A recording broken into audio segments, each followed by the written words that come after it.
Bot ni kita terpaksa cat semula. Sebab apa? Sebab macam saya pesan dah, antara 3 waktu yang kita cuba elokkan adalah waktu hujan lebat, waktu malam di bawah terik matahari.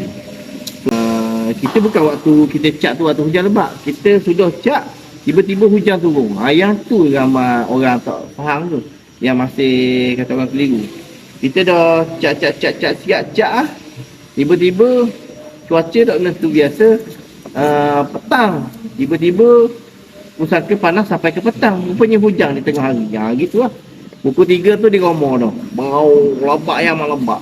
Mama tak boleh nak apa dah. Jadi cat tu jadi macam samben gitu. Ada tempat okey, ada tempat tak okey, jadi kita kena cat semula. Kalau tuan-tuan yang hadapi benda macam tu, kita pun hadapi juga. Bila faktor di mana, faktor cuaca antara yang punca je lah.